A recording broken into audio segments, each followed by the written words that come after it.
Three, two, one, let's go. Hey everybody, and welcome to another exciting episode of the George Habib podcast.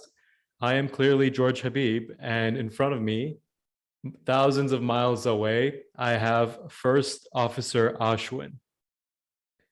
Hey, thank you for having me. Perfect. So today's episode is going to be a great one. But before we get into it, I would just like to ask, for those of you who haven't done so already, please hit the like on this channel and subscribe. It really helps us with the YouTube algorithm and helps get our channel and podcast out there.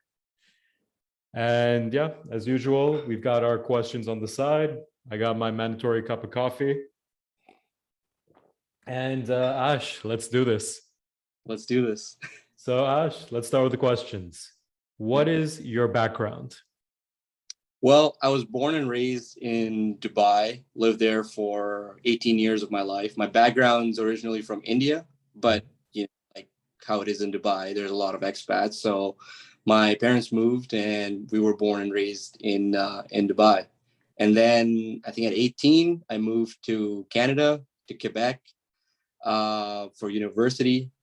And 4 years of university, and then went to flight school. So now I'm living in Canada. Beauty, man. For those of the viewers who don't know, Ash and I are actually friends. We went to the same university in Canada, and I did not expect him to be a pilot. What degree were you studying? I was doing a bachelor's in business administration, major in marketing and entrepreneurship. So it's completely different. It's I didn't even think about being a pilot until my final year. So basically, you spent 4 years and a ton of money studying something that had nothing to do with flying. No, it's actually helping me. I didn't realize how important it is to have like a backup just in case things go south, right? So, I mean, I think it will help me, and it is helping me in a way. It opens up doors, I think. So, yeah. Perfect. And I gotta ask, what kind of pilot are you now? Like, what kinds of plane do you fly? Do you do passengers? Do you do cargo? Yeah, so now I am a cargo pilot. I fly a Boeing 757 and a 767 for a cargo company here in Canada.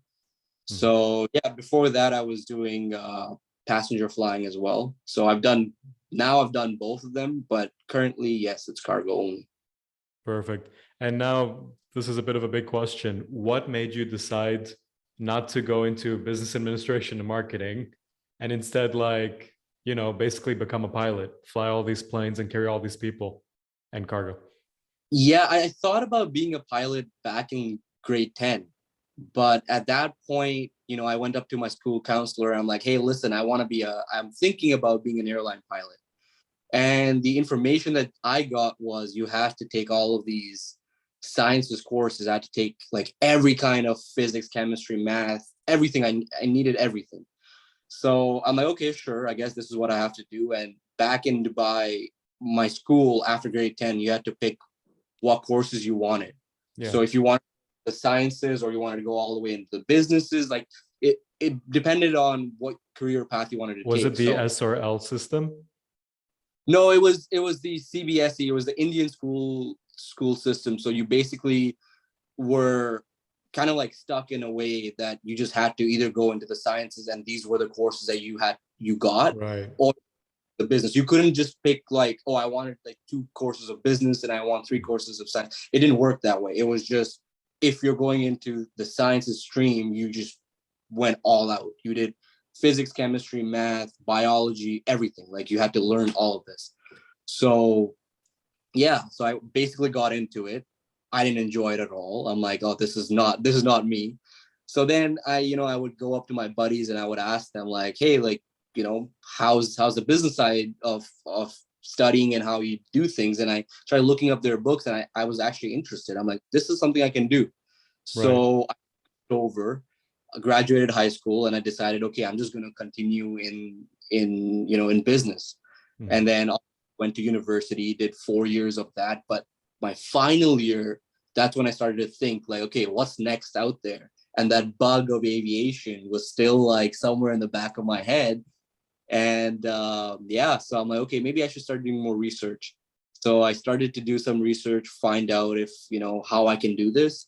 And I think in the Middle East and even in India, you have to take a lot of these science heavy courses to become an airline pilot. That's like the minimum requirements. That's not a thing in North America. You could do anything, Right. but then you can still go to a flying club and get your licenses. So I didn't know that. So that's what I did. I called up some flight schools. I actually went to a couple of flight schools in Montreal.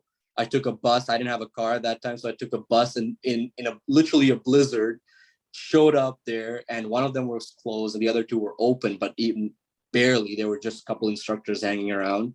And then finally, I stumbled upon a flight school which was closer to my parents' home in Brampton.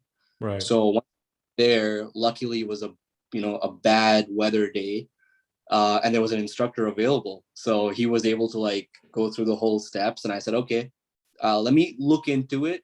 I'll do an introductory flight. That's what they say, like just to test out the waters, like Yeah. check it out. And so that's what I did, and haven't looked back. Dude, that's amazing how it all fell into place.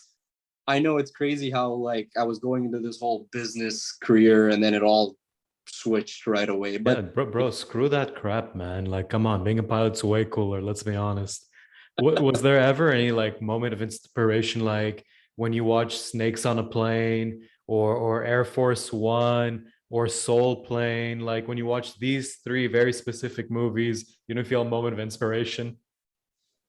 there were other movies, but Probably at better. that point, I wasn't even thinking about being a pilot, so it didn't even matter.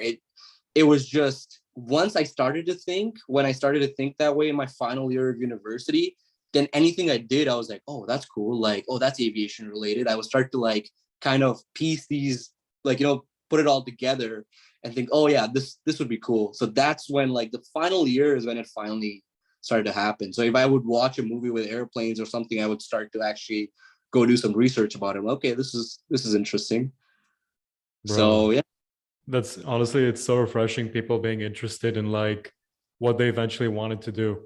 I recently did a video regarding university, and what makes me sad is that a lot of times people go through university without any specific interest in their career. Like they Yeah. just do what they assume is kind of like the minimum, and they think Mhm. they'll figure it out at the end. Whereas with you, what's kind of refreshing is that it was slowly building up. Like all the Yeah. elements were there, and then that's ultimately what you did.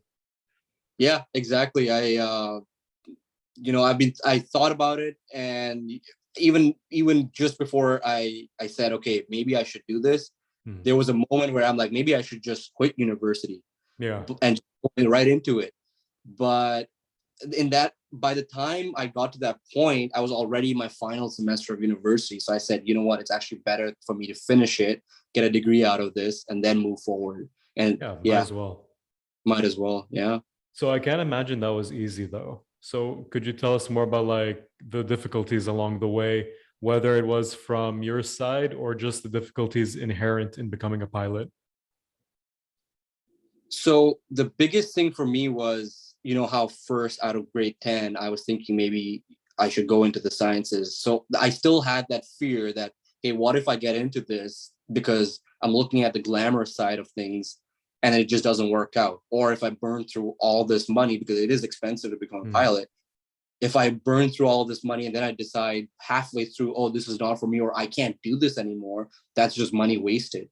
So I didn't want to get into that situation. So there was this little bit of fear that, okay, if I'm going into this, I have to go 100% or zero. There's no in between. I can't. It's not like a lot of times what happens is I see even in university that people do a couple of years and then they just leave. And they might come back to it later on after a few years, or they might not at all, but they still have that I feel like they have that liberty to like, okay, I'm just gonna the freedom to just go and do it. I didn't have that. I had to Yeah, like either commit 100% or not do it at all. because you So couldn't that was take breaks in pilot school.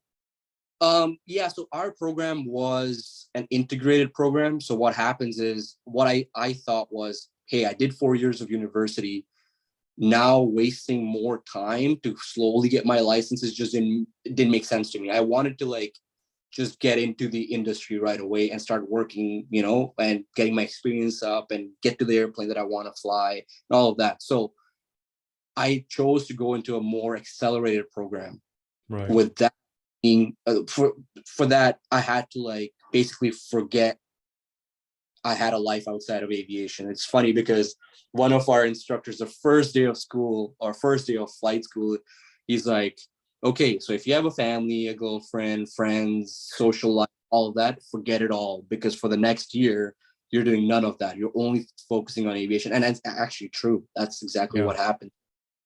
So, I mean, yeah, there's a lot of like, there was a little bit of self-doubt as well that, okay, can I do this? Can I not? But when you start your pilot training, there's a point where you have to go solo, which means you have to fly the airplane for the first time by yourself without an instructor being there, and you're on your own. So if anything goes wrong, you're the one in charge. You have to fix it. You have to fly the airplane. That sounds terrifying.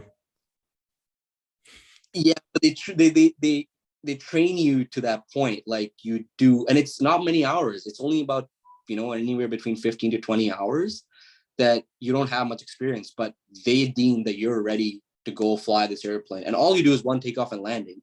Yeah. But it's your first solo that you get a plaque and you get everything. It's like a moment to celebrate because you flew an airplane by yourself for the first time. But that day was important to me because when I did that, I proved to myself that, hey, I can do this. Like if I was able to, it is scary, but if I was able to do it, then I'm sure I can study and work my way. And yeah, I had the passion for it, right? That's the biggest thing. I had the passion for it, and I was going to work hard towards it. So I wasn't just going to put 50% effort anymore. It was going to be full 100%.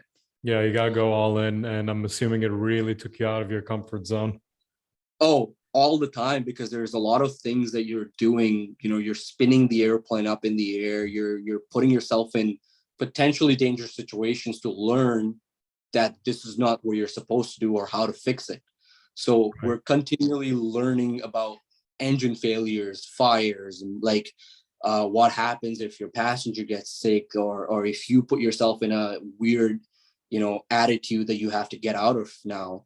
So there's a lot of that. So it's a year and a half of pushing yourself to the limit, and we still do that till now. Like we're training all the time to get to that limit, that if something in real life happens, you're ready for it. At any point during this journey, did you ever feel like you wanted to quit? Like, why waste more time? It's not going to happen. I got to stop now. No, I actually, that's the first time in my life where I was like, you know what, I got this. If there is any setback, if there was any setbacks, and that happened, right? If you're in training, sometimes a training flight doesn't go exactly how you want it to go. Yeah. Or you're trying to get a recommendation to go for a flight test because you need a recommendation from your instructor saying, hey, you're good to go do a flight test now. Sometimes that doesn't happen. And it's just like, hey, let's just go up and do one or two more lessons, and then you'll be ready. And then you go up and do this. Right. So yeah, there were moments where like, oh man, like this is super hard, but I never felt like this is like, I'm going to quit. I never had that feeling at all, which is great. Bro, then like, I guess that just indicates that this is what you're meant to do. And I want to get back to that thing where you talked about your first flight. Tell us, what was your first flight like? Not the career flight, but the first flight where you were by yourself. So I was caught off guard. So basically what was happening is they make lesson plans for you, and they say, okay, your first milestone is to go solo. Then is to get your private pilot's license. So my first step was a solo, and they're training you for that. You keep going up, and and if you have a really good instructor, he's going to take you up in some of a bad weather day to really push your limits, to get you out of your comfort zone, which is a good thing in my opinion. So we would go up, and we would go practice every single day. Eventually, it was getting to the point where I was able to take off and land the airplane by myself, but the instructor was there, but I was still doing it all by myself. So he was just monitoring. It went more from, let me teach you how to do it. Like, you got to pull, push, do whatever. to, okay, I'm just going to watch. And if you screw this up, I want you to fix it now because you're going to be in that situation. So we kept doing this a couple times. Eventually we show up the day, I think 26th of July, and we show up and we go up for, a couple flights and sorry, a couple takeoffs and landings. Yeah. And everything's great. He's like, okay, yeah, let's just, taxi the airplane back where we have to park, and then we'll go from there. I'm like, okay, sure. So I bring the airplane back, and then he's like, okay, just, he shuts down the airplane, and then he walks out, and he's like, okay, see ya. I'm like, what are you talking about? And he's like, oh, go solo. I'm like, what? He's like, yeah, I've signed all the paperwork. Here's everything you need. You're ready to go solo. Weather is great because you have limitations as a student pilot of the winds you can take, how the cloud layer has to be. There's a bunch of limitations. So he's like, the weather's great, go flying. And he's like, just one takeoff and landing, come back and we'll see how it goes. So I was like, oh, okay, I guess I'm doing it. So he didn't really give me that time to process, but he did ask me like, hey, how are you feeling? Because during the whole flight, he was asking like, you feeling you can do it by yourself? I'm like, yeah, I think I can do it. So it's like, yeah, go. So started up the engine for the first time by myself, taxi it out, take off. And the whole time I'm flying, I'm like, I got this. It's just self-talk. I'm like, I got this. If anything goes wrong, I'm in control. I have this. And then I come back, I land, and it's the greatest feeling ever. And every flight school has a different way of celebrating it. Basically, Yeah. they have tradition. Some schools throw water on you, and some schools either cut your tie off, and it's like it's a memorable thing basically, and they stick it somewhere in the flight school. So every school has a tradition. Ours was to throw water. So I show up and the instructor is looking at me and he's like, congratulations. And we're right in front of the airplane taking a photo. And there's a guy behind me, comes in and just dumps a bucket of water on me. Thank God it was summer because Canadian winters can be. Oh, dude, don't get me started on Canadian winters. But bro, Yeah. like, I love that story already. But since that all went right and it Yeah. all went well and you landed, I have to ask, what would have happened if it did not go right and you were all alone there? At that point, we were trained to kind of fix it. Basically, you're in control at that point. There's no other way. So the instructor plus myself, we've been training for 20-25 hours at this point together flying. So he knows how I fly. I know how to do things, and he's giving me constant feedback. So what happens is by the time you go solo, he knows and he's confident enough that you can go fly, and if something goes wrong, you'll be able to fix it. So we trained scenario ever. We trained, okay, what if there's a fire? What if my engine fails? What if I'm about to land an airplane and there's another airplane that comes in front of me? Now what do I do? So there were so many situations. Oh, what if the weather goes bad? Where are you going to go? The best part about Brampton was Pearson was right there. So in case if something goes horribly wrong, all I have to do is call up Toronto Pearson and say, I need to come in. And they have really long, wide runways. So I would not have any problem. When you say landing. Pearson, you mean Toronto Airport, right? Toronto Pearson Airport. I have another question because I heard this saying, because I do like to follow airplane related stuff like knowledge and things like this. They say that when a plane crashes, it's not because one thing went wrong, it's because multiple things went wrong. Is that true? Is correct. That is true. Yeah, it's always like a snowball effect, and you have to stop the situation from getting worse. Basically, it's always, maybe something maybe a light came on, and maybe the pilots didn't notice it, and then that went on to being something even worse, and then got worse, and then you handle it wrong. So I mean, there's so many different scenarios that it's hard to pinpoint, okay, like where everything went wrong, or who's at fault. But yeah, there's multiple. It's never just one thing. It's multiple things leading to the worst case scenario ever. Is that why you guys have like that checklist? Yes, that's one way to do it as well. Yeah, we have checklists for literally everything. Aviation is just it's the best thing ever. We try to, go away from just memorizing, because when you memorize and stuff goes wrong, you might panic and do something completely wrong. So instead, why not have checklists? And plus, planes of the size that we're flying these days, there's so many systems in there. So it's hard for one person to like memorize 20 different books and get everything there. The biggest thing is know where to find that information. So if things if they go wrong, or you're kind of unsure about something, know where to find it. That's the biggest thing. But everything's backed by a checklist. So whenever we go flying, there's multiple checklists that we have to look at, make sure everything's good. There's a whole flow. There's a flow of like, because you see how many buttons are there and switches in the cockpit. We have a full flow of, you click these buttons and then you back it up with a checklist. And then you make sure that you haven't missed anything. That's the whole point of the checklist. So you don't miss anything. Dude, bro, like I've seen the inside of a pilot's cabin. There's like 1,000 buttons, 1,000 switches, 1,000 indicators, levels, lights. Yep. I can't imagine being able to do that for one flight, let alone like you do, which is like regularly for years. It's muscle memory. It's just memory, right? You're just sitting there, and when we go into training, we actually have a couple sessions where you just sit and you run through all your flows. That's actually part of the training, because knowing where that button is when you have to press it is important. If you don't know where it is, you don't know where to look for. So we actually have a few sessions where you actually sit down and realize, okay, this is where this is where, and then you go through your flows and you practice with your sim partners. Dude, like I said, it's definitely something I will never do in this life or in my future reincarnations, if that happens. And it has a really great general aviation community.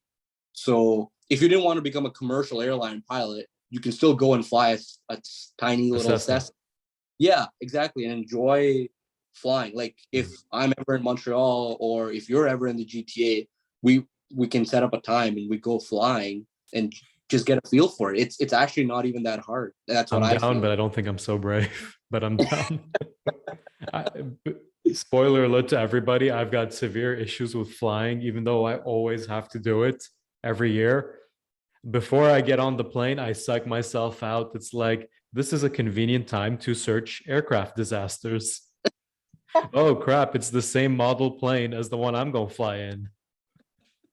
But like once I'm on the plane, I'm like, you know what, screw it. There's nothing else I can do about it. Now I'm calm. Yeah, no, but your pilots are trained and are there in that position because they've gone through the required training. They were just not there just because they knew someone, or had the least amount of or whatever it is. So they're there for a reason, and obviously they want to live too, so you don't have to worry about it. Everyone forgets that. Everyone forgets the pilot wants to live too. Exactly, right? So like we are going to expand on this, but I want to go back to when you finished that flight, because I want to talk about like the value of this experience for you, which is when you became a pilot and you got to tell your family you were officially a pilot. Yeah. How did they react? How did you feel? How did they feel? The proudest moment, because actually my dad wanted to be a pilot as well, but at that time, a lot of responsibilities, plus it takes a lot of money to become a pilot as well, so he just couldn't do it. So when I decided, I told him I wanted to be a pilot, he was like, man, this is the greatest thing ever. Obviously my mom a little bit more worried, because she's like, oh my god, you're gonna go fly an airplane. But yeah, mothers. Parents, yeah, mothers, yeah. But no, that must have been a great experience. It was and they've seen me go from that solo flight all the way to where I am right now. So they've seen all the struggles and the goods and the bads of everything that's happening, right? So they've been biggest supporters. So I'm grateful. It's good. Dude, that's beautiful, man. Like, because like I said before, being a pilot is just like, it's a job that defines you. Like, you are known as the pilot. It's like doctor, engineers, and all that stuff. You are known as the doctor, the engineer. And it's something where, I don't know, you've probably never heard this before. I call it the kind of job that's still useful after a zombie apocalypse. Yeah. Like, I'm not going around to people and be like, don't worry, guys, I got this. I'm a digital marketer. Don't worry. But if you're a pilot, if you're a doctor, if you're a soldier, if you're a policeman, that's a useful job, even if It, society collapses. yeah, well, COVID was the perfect example. Like when no one was flying, cargo was still flying. That's Yeah. what happened. In one way or the other, you are required, and it's a necessary job. Like my previous company that I was flying with, we were flying into the northern communities of Canada, and what we were doing was delivering food and supplies most of the times, and then obviously transporting passengers back and forth to a bigger Right. city as well. But when the pandemic happened, it all shifted to more cargo. It moved over to just supplies because these communities were blocked off. No one was really going there anymore, right? Yeah. So they needed food, and the only way you could get there was through an airplane. So it it was great to see that part of Canada as well, and to know that this is required. Like even if one part of it shuts down, which is passenger travel flying or business flying, there's this other side which is still needed. Mhm. That's interesting you say that because I don't know, I'm not familiar with Canada, but I know in Dubai, some of my pilot friends here, they had a rough time during COVID because they were passenger Right. pilots. And then the thing Yes. is, for them, apparently it wasn't such an easy switch to cargo because cargo was already flooded with pilots. Exactly. Yeah. So unfortunately, that happened all over the world where people lost their jobs just because they weren't flying passengers anymore. No one was flying, so you had no other option. Like if there's nothing, what are you going to do? So they flooded the cargo market, and what happened was even the cargo market grew so much. The e-commerce side of things grew because now people were stuck at home, but they were still buying stuff. They weren't going to grocery stores, but they were buying stuff. So yes, the cargo companies grew, and there were some jobs out there, but the whole industry was flooded because there were so many pilots now and not enough jobs. So unfortunately, people had to get laid off or furloughed. It was just pretty sad for me to see because I don't know if you saw the Instagram stories or TikToks where during COVID, like you saw like pilots working at restaurants or talking about how 1 minute they're in the skies, the other minute they're at home doing nothing. And it's like I saw, it's unfortunate that it happened. And I saw like a lot of pilots post how like they spent all this time, all this money. And I think this was more the new pilots without seniority. And Yes, like how exactly. like they're just like disposable a minute later. It's Exactly. funny how that goes Yeah. nuts. The only actually there were three sides of aviation that was still continuing to fly, which was cargo, medevac, which is air ambulance, Hmm. and the other one was people that are catering to the northern communities or remote areas because they still needed things to go in and out. So Yeah. these three, so if like for example me, I was flying for an airline that was catering to the northern communities, right? So that way, even though I was furloughed for a month and a half, I was called back right away because they still needed pilots right away. Supplies needed to go up. So in that sense, I was fortunate. I was lucky, I guess, in that way. But if you were, doing just leisure flying and the pandemic happened and you didn't have enough seniority, that was it. So unfortunately, a lot of even my friends, they moved on to, bigger airlines. And then because they didn't have seniority, they were unfortunately let go or laid off, for a little bit. And then now they're all back. So it's good. Things are, Bro, things are hopefully it's all recovering, but I feel like there's already a lost segment of pilots who'll just never get back to piloting again. that's an actual thing. And I have met a couple of them, unfortunately. They were, just as excited about this career and loved it, but they have other responsibilities and maybe they see themselves at a different position, maybe even financially or otherwise. And now it's just not, just doesn't make sense. Some people I even know were older, maybe, 40, 45, getting into this industry. So at that time, when the pandemic happened, it pushed things even further. So they just said, you know what, maybe I'll just enjoy flying as a hobby, but I can't become an airline pilot. And that's unfortunate, but that's just Pretty how, sad. Who it knows, happened. man? hopefully we can put all this COVID stuff behind us. But now we got this new thing, monkeypox. Let's see how it pans out. Yeah, it's way too early to say anything about that. It's but like, let's get away from that negativity a bit and let's go into the Exactly. positivity. How did your life change when you became a pilot? Please tell me it helped your love life in the bar. Oh wait, crap, you have a girlfriend. I do have a Hypothetically, how did it hypothetically affect your hypothetical love life at a hypothetical bar? it's a good conversation topic for sure, because when you say you're a pilot, everyone wants to start talking to you and asking you about like, oh, like, can turbulence actually, like, cause an I'm going to airplane to ask about turbulence. Yeah, so everyone's curious about aviation, and I've realized that even with my family, like, when something happens, they've caught on to a lot of like the aviation lingo because there's so many of them. But initially, they were like, "Oh, what does this mean? What does that mean?" And it's just a curiosity, right? But Yeah. no, the positives of this career is that you're traveling all the time and you get to see new places, and if you have some decent layovers, like sometimes you only have a minimum about like 13 or 14 hours in a place, so you can't really go out and explore. But I've been lucky. There's some days when I've had 3.5 days in Halifax and I've just gone and explored all of this province if I could.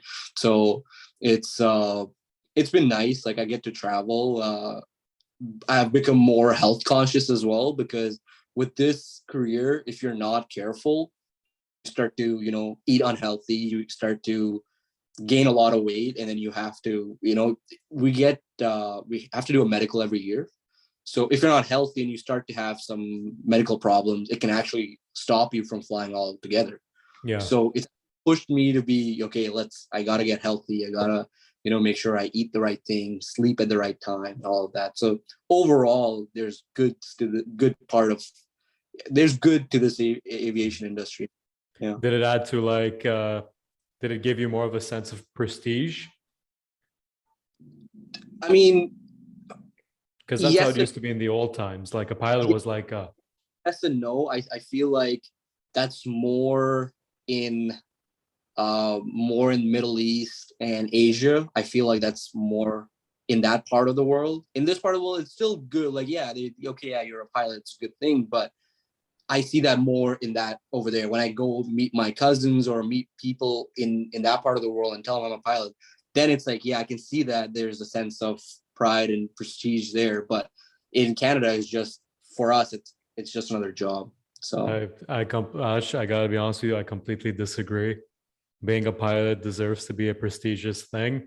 It's just in Canada where they suck the fun out of everything. It's like, oh no, you're just as good as the rest of us. And I'm like, yeah, but the rest of you guys can't fly a plane. Shut up.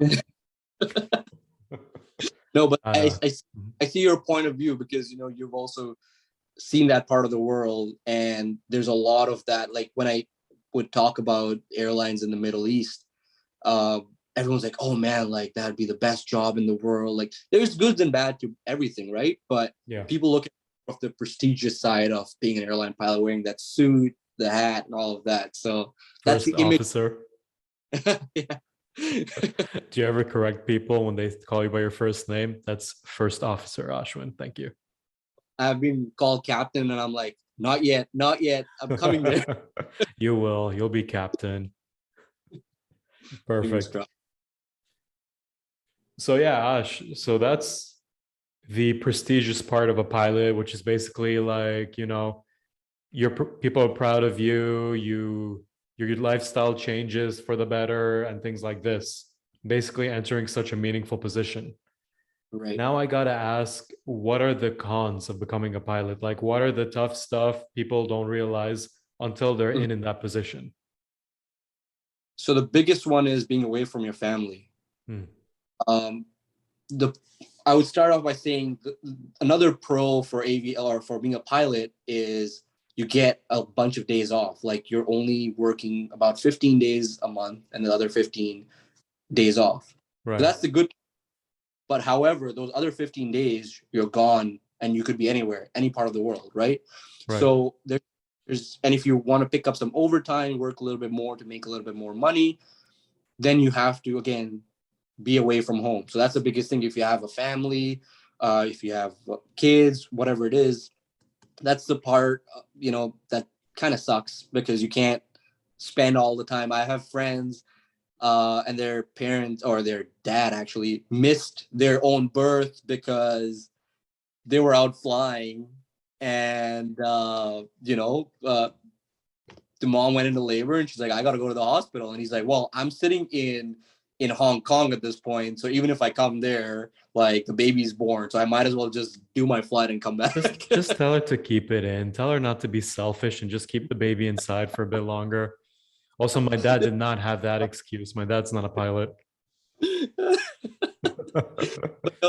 thing is you're being away from family, and then there's a like, at least in cargo flying, there's a lot of night flying. So what happens with that is you show up at 2, 3 in the morning, or you're working overnight.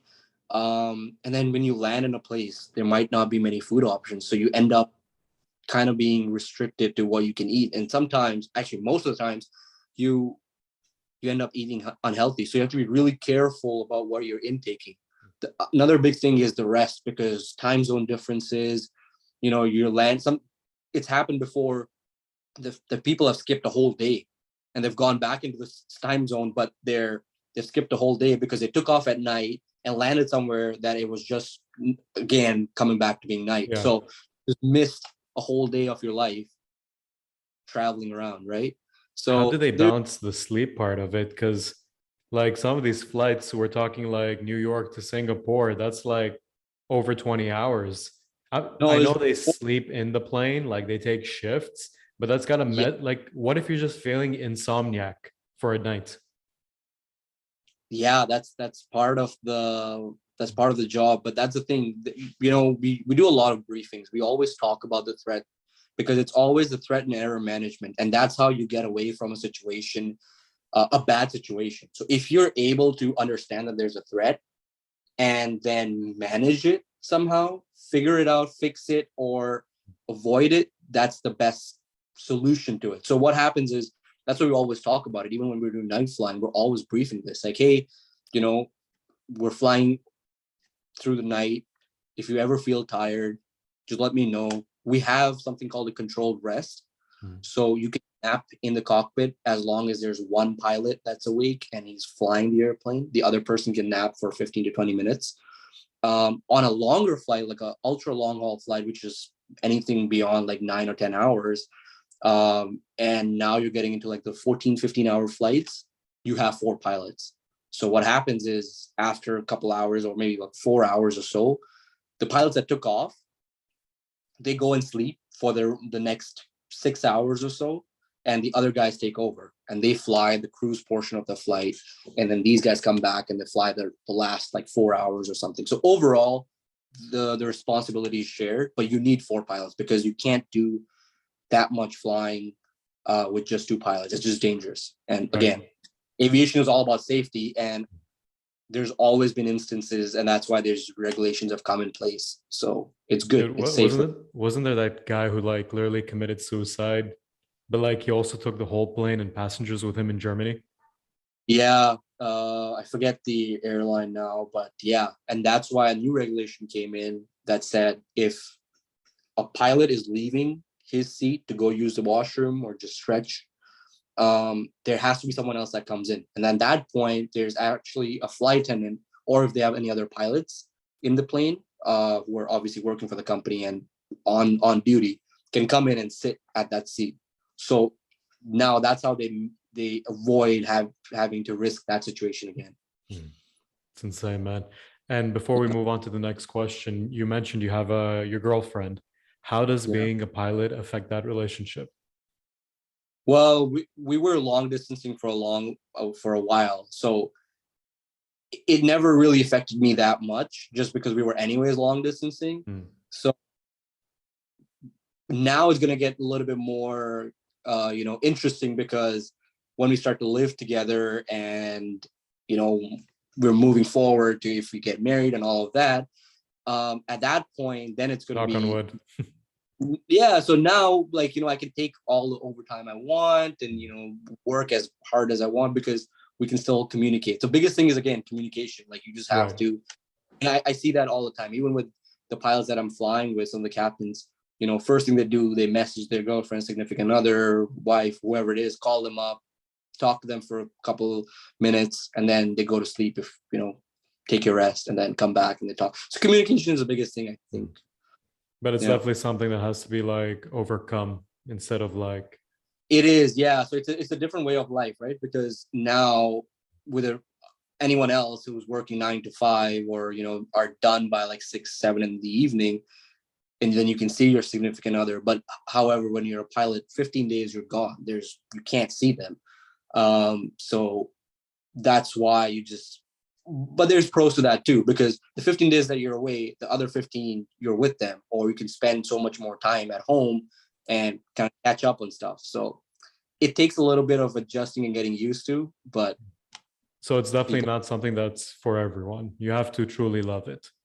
Yes, exactly. Because unfortunately, yeah, people are away for so long, right? So there's bound to be issues that can come in relationships that way because you're just away and you can't deal with that. So biggest thing, again, for us is just communicate. If you have any issues, talk about it. And she knows that this is what I'm doing, and she's on board with it, which is the biggest thing, because if she wouldn't, then she wouldn't be with me. So that's, it's a blessing. It's good. Bro, honestly, fingers crossed and best of luck with all of that. Thank you. Like I said, I can't imagine even though being a pilot is a prestigious thing, even though it's a useful thing, even though it's the thing that at the end of your life, you can still say, hey, I was a pilot. Just the difficulties that come with that. I, as myself, cannot imagine dealing with it. It takes a strong person, Ashwin. Sorry, Thank you. First Officer Ashwin. First.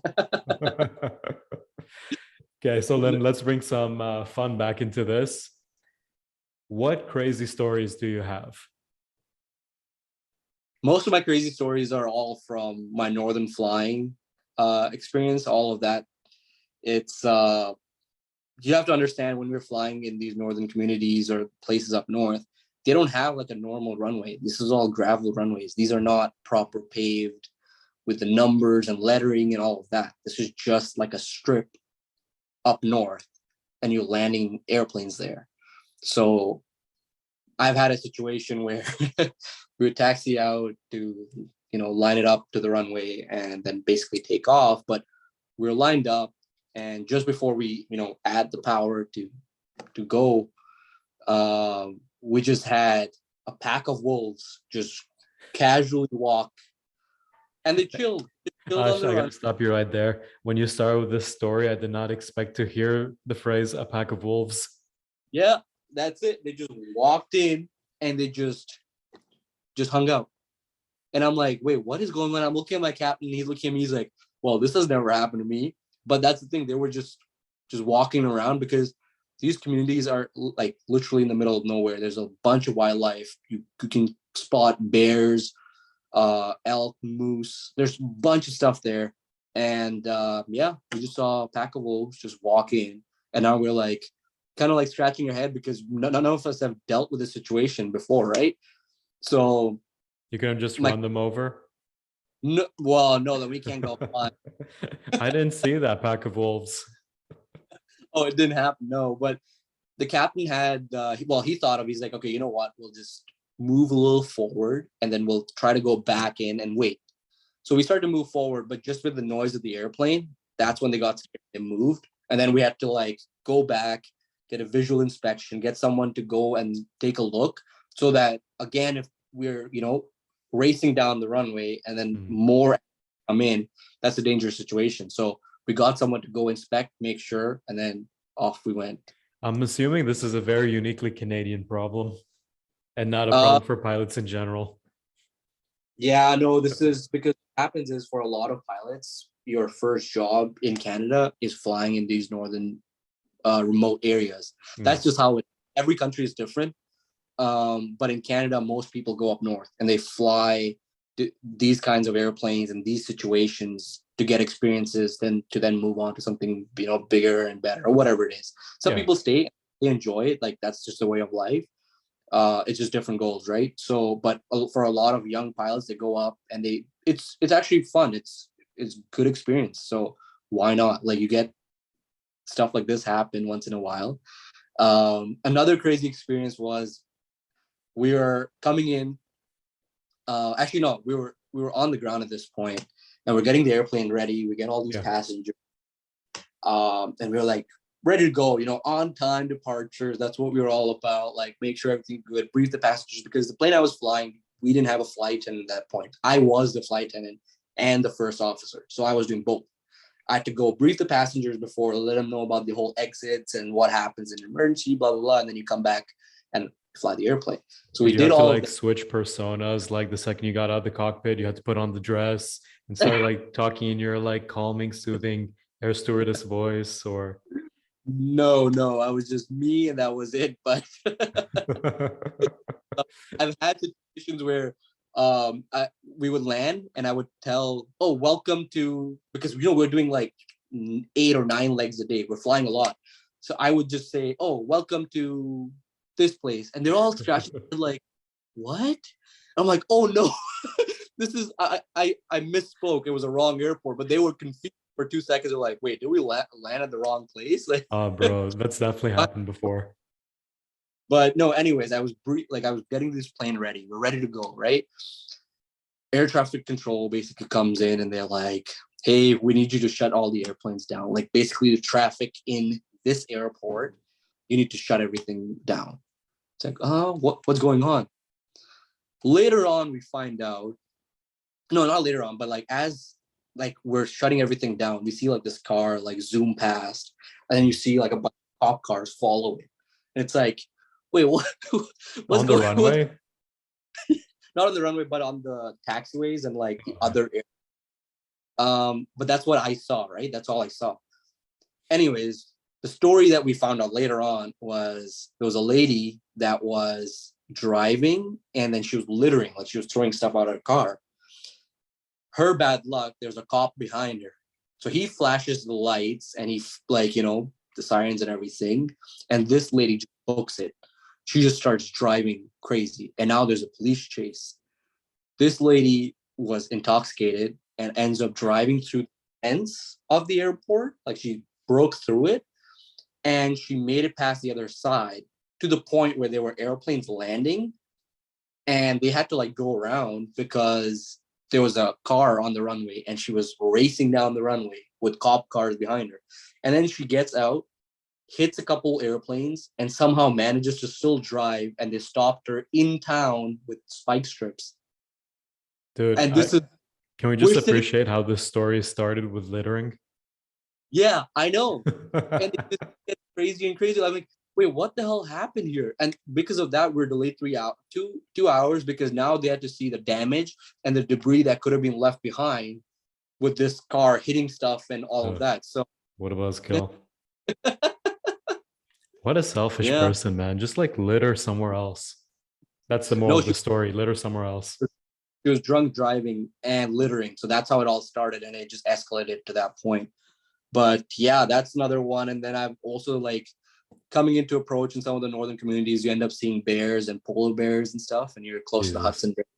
So it's some of the like craziest things ever. And you see as you go north, you see like the tree line, like it just gets shorter and shorter, and then basically it just becomes flat land because it's just frozen tundra up there. Bro, like you're to me at least, even though I'll never do it because I'm a little bitch about flying, you're making you're making like the career of being a pilot like such an adventurous, crazy experience kind of thing. It was honestly an adventure. And you know what the craziest part is? Initially, I wasn't even thinking of going that route, like to go up north and fly, because the airlines were basically my end goal, right? I wanted to do what I'm doing now. So at that time, this was pre-COVID, so everyone was hiring. They were short on pilots everywhere. So my whole point was to just get some experience and then just quickly go to the airline and just sit there and then move up. But I had convinced me, and he's like, man, you would have the time of your life, like just do it and you'll have some great stories. And I'm glad I did it because myself and a bunch of my friends who went up north, we have some of the craziest stories, like the most fun that we've ever had, right? So not that I don't have fun now, but then it was just completely different. Dude, I can't imagine. Oof. And you see parts of the country that you never know existed. That's the craziest part to me. Like even in Ontario, I didn't know like there were these areas like you could never even know they existed. As someone that was living in Southern Ontario, would never even know. Like I tell people I live here, they're like, "Where is that?" And they always confuse it for some of the bigger cities. And I'm like, Yeah. no, this is like a dot town in the middle of nowhere with 4,000 people. That's it. Like it's so tiny. Bro, a lot of people don't realize like the majority, and we're talking about like what, 90% of the Canadian population, they Yeah. just live a few miles off from the border, the US border. Yeah. Like Exactly. over like 95% of Canada, I would assume, don't quote me on this, is just like forest, tundra, these like very uninhabitable places where like only Yeah. tiny mountain men, mountain families can really like make a life. That is true. Yeah, you're absolutely right. There's Canada is huge, and there's parts of it that even after doing it for 2.5 years, I still haven't seen, and I wish I did because I have friends that went even further north enough to go to like the one of the northernmost airports in the world, and they've landed there, and apparently there's a weather station there. So Jeez. it's the coolest thing. It's called Alert. Look it up. Alert. I don't know what province it's in, but Alert Airport, and it's the northernmost airport in the world, and it's just crazy. Some of my friends have done that, and I'm That's insane. truly, yeah. Okay, bro. As I would love to hear more of those stories, but we have a certain period of we have a certain time limit. I want to get Yep. to some interesting stuff. Sorry, Cool. more interesting stuff because all that was pretty fucking interesting. Yeah. I want to get into some common flying myths. Okay. And I'm going to list these myths to you. You tell me if it's a myth or a fact and give me like a brief sentence why. Sure. Okay, so number one, pilots are completely useless. All we need is autopilot. Negative. That's not true at all, because we are making decisions all the time. Autopilot takes part of the workload, but there's a lot of actual monitoring. And I was under the impression that when I fly these big jets, oh, it's all going to be autopilot. But there's the autopilot, but managing the autopilot. And then on top of that, managing any emergencies that come, managing any weather that you have to fly through, or anything that can happen in the air. So at the end of the day, pilot will still be a pilot. Yes, planes can now take off and land by themselves, but Really? that's yes, absolutely. Planes can land. The plane that I fly right now lands by itself if it has to.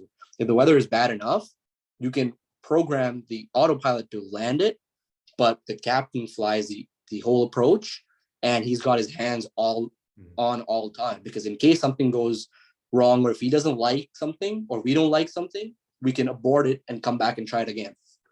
Right. So autopilot is not everything. It's just basically, as pilots, we're managing systems, but we're in final control.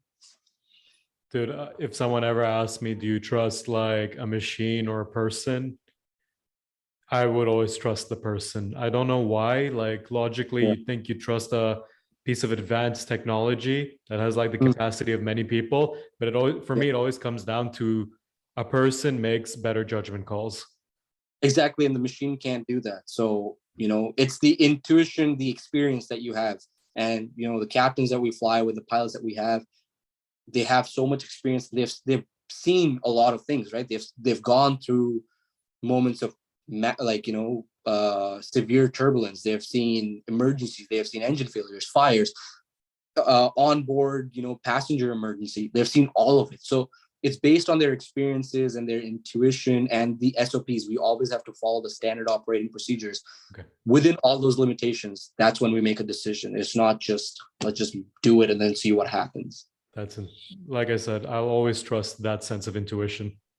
Exactly. Second myth, lightning strikes planes.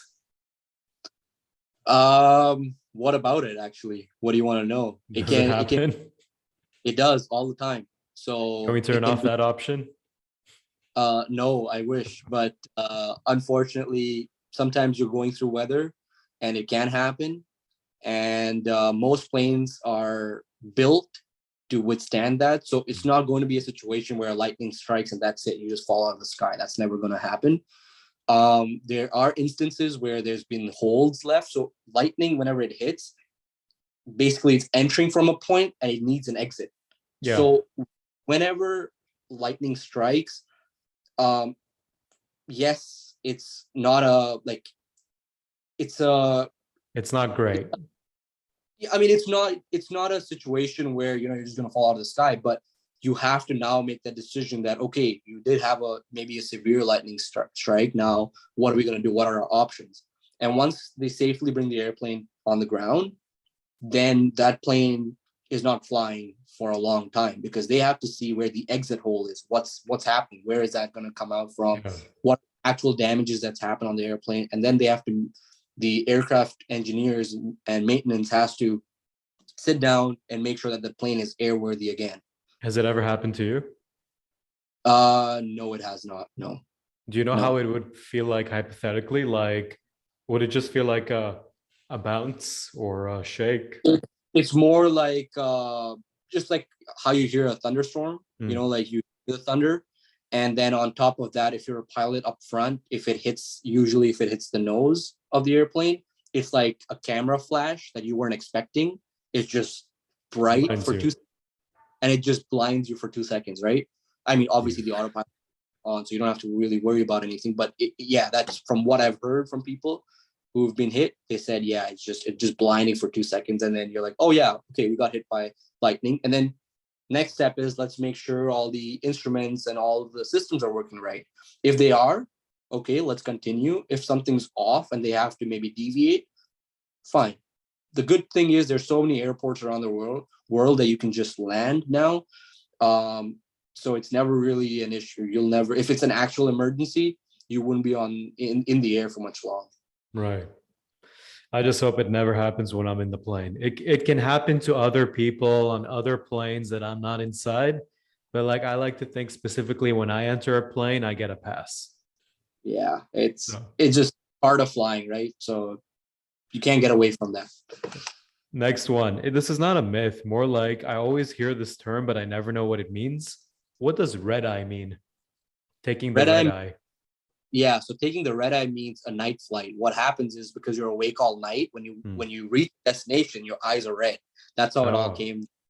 So I didn't know that too. Actually, I was in flight school. I should have known this, but I was in flight school, and we had one of the senior captains at one of the major airlines come in, and he was talking, and he's like, "Oh yeah, I just took the red eye yesterday." And I'm looking over to my buddy. I'm like, "What's he talking about?" He's, "Man, how do you not know what a red eye is?" But yeah, red eye is basically overnight flying, which is most of what cargo pilots do. So a lot of my flying is also red eye. I mean, it seems like a pretty convenient excuse, especially in Canada. Oh yeah, I just did a red eye. There's no other reasons to No other reason. explain the redness of my eye. Oh, it looks a bit glassy. That's just part of red eye, man. Oh, that smell, you're smelling red eye. There's no other explanation for these smells in Canada. Next myth. Can a passenger fly the plane in an emergency? Yes and no, and it's happened before. And when I say fly, I mean fly successfully, like no one dies. Successfully, yes. So it's happened. It actually recently happened. They were flying, and it was just a pilot and 2 passengers in a smaller airplane, and the pilot got, I don't know if he got a heart attack or there was some medical emergency. He was basically incapacitated. He couldn't fly or do anything, and then the passenger did it. So at that point, again, it comes down to communication, right? There was a controller of an ATC that said he kind of understood what was going on, and he guided this passenger to do it. There has been instances in the past where that's happened, and the passengers just didn't know what to do. So it's a hit or a miss, but passengers can definitely do it if it came down to it. Yes. Oof. But I'm guessing it can happen for like, we're talking about like a double-decker Airbus or a pretty big Boeing. Okay, so if you're flying those kind of airplanes, you need 2 pilots minimum. And with your flying Airbus A380, which what Emirates has and all these bigger airlines, Beautiful plane. yeah, and they have 4 pilots because that plane can do a 17-hour flight. So you need 4 pilots. So you'll never be in a situation where like a passenger has to come, and fly the airplane. A plane that size. Plus, like a plane that size could land by itself, but you need to actually know how to manage the automation to set it up for it. So there's a lot of programming that goes in it, like calibration. So if I had to go and fly an airplane that I've never flown, I would get by and I could do it because, well, at least I have a basic understanding of aviation. So even if I've never flown it, maybe just the basics I could get away with and safely land. But if someone just has no idea how to do it, then you're lost because, hey, what are you going to do? Die, mostly. Okay. So the last myth, can we trust the airplane's coffee, specifically the water that is used to make that coffee? I say this having drank liters of airplane coffee and then hearing the myth.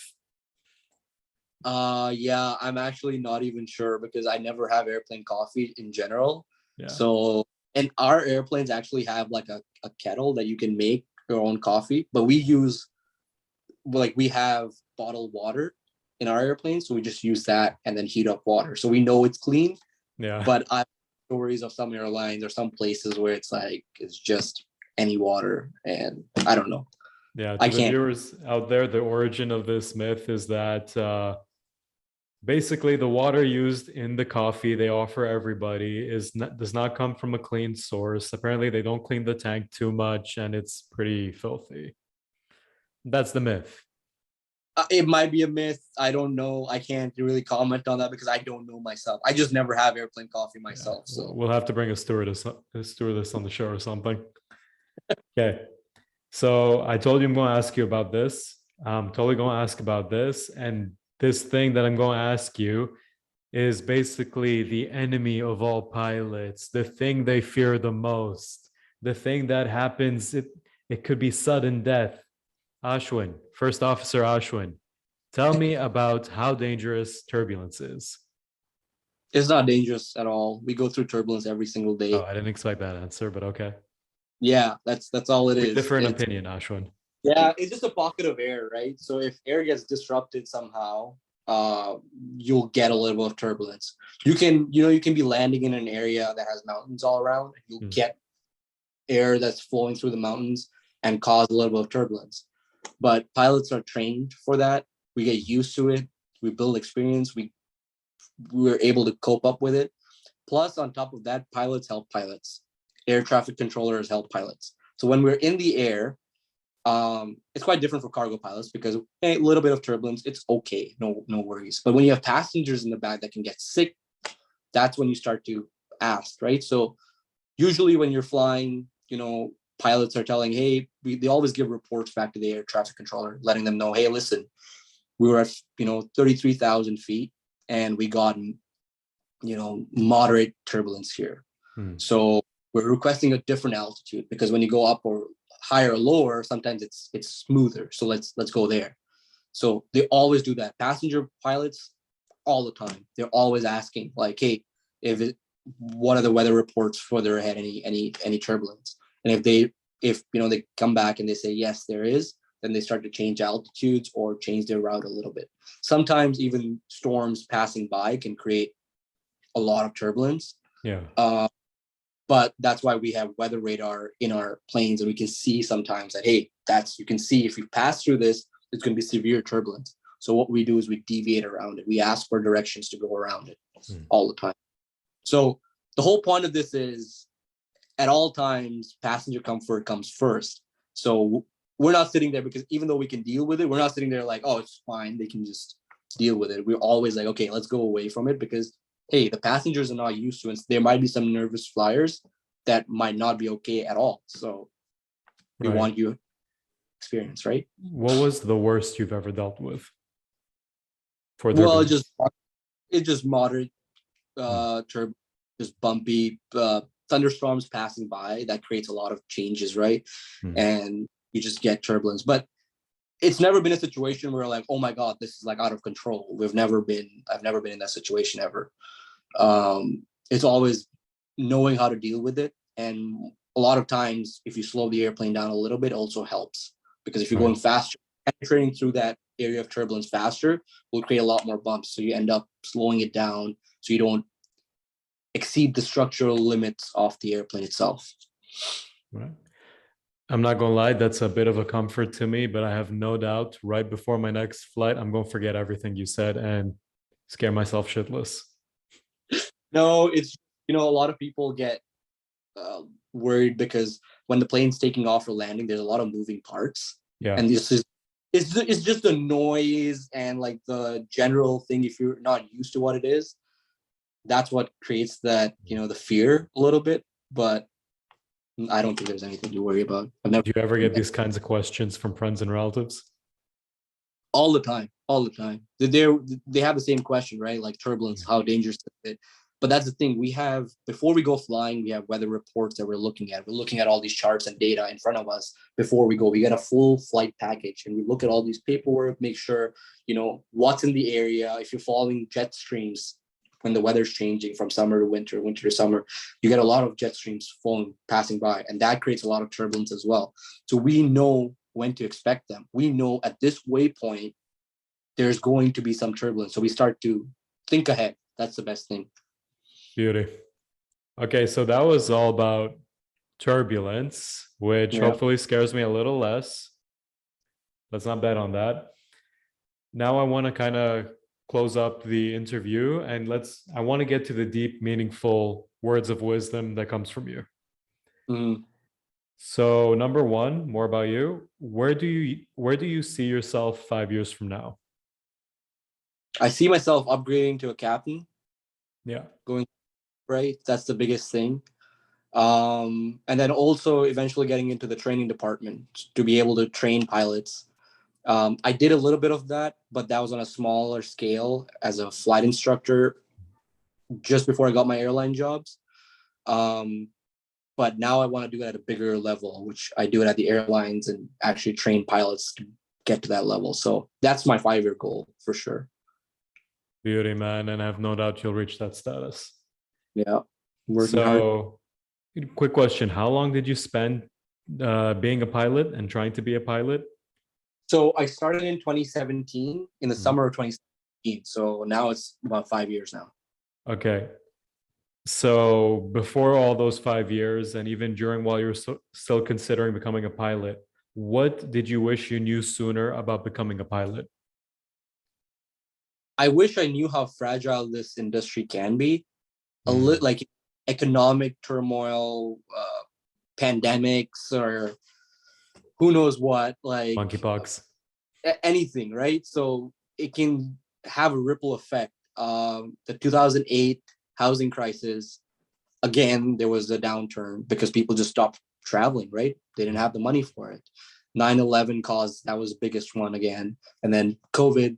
So all these situations that can happen, and then just like that, you could be out of a job. So, I always tell people, like, yes, aviation is a great thing and really be good at it. And you have to be good at it. It's one of those professions that you can't just do 50%. You have to really put in the 100% effort in it, but also have a hobby or something on the side that you might be good at in case if things turns out, right? So I wish I knew that, because now seeing my friends and some, close people that are close to me lose their jobs and some people not even coming back, it just makes me sad. So yeah. It's definitely disheartening. Yeah. So Ash, that brings us to the conclusion of our episode.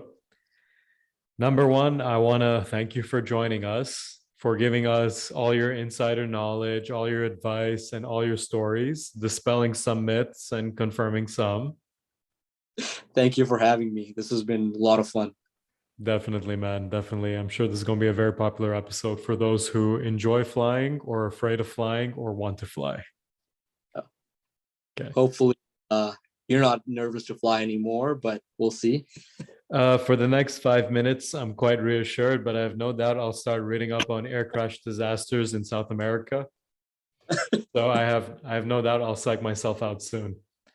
So yeah, to the viewers who are again watching this and are joining us in for this discussion, please, if you haven't already done so, click like, subscribe, comment down below in the comments. Comments. I will. No, point at the comments. It's tradition. And again, Captain Ashwin, soon to be. Soon, hopefully. Definitely, it will happen.